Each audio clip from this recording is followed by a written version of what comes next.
Қазіргі күннің ыстығында мұздай мохито дайындап көріңіздер. Үйлеріңізде қонақ шақырғанда да дайындауға болатын өте дәмді сусын.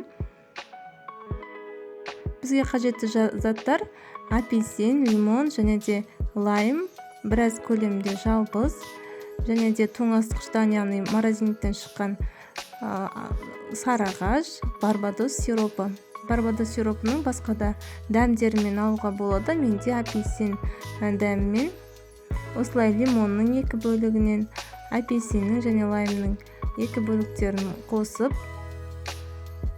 алдымен осылай кесіп алып,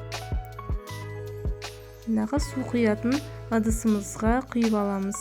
Кувшинімізге құйып салып алатын боламыз.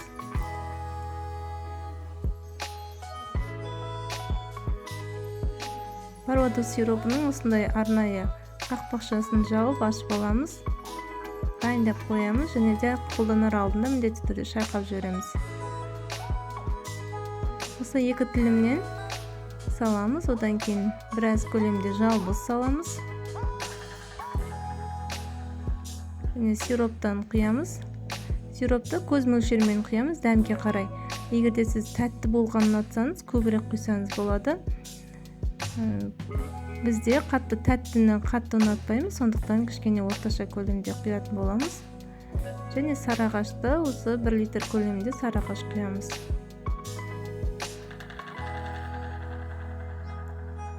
Түсіне қарай және тағы да барбадос сиропынан кішкене құятын боламыз.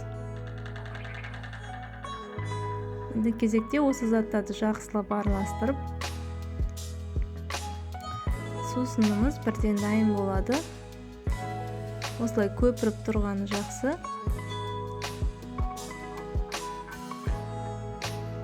Міндетті түрде дайындап көріңіздер. Бұндай сироптардың басқа да түрлері болады, соларды қолдануға болады. Өте дәмді болып шығады және де бұл сироп өте ұзаққа жетеді. 2 ай көлемінде, ашылғаннан кейін 2 ай көлемінде пайдалануға болады.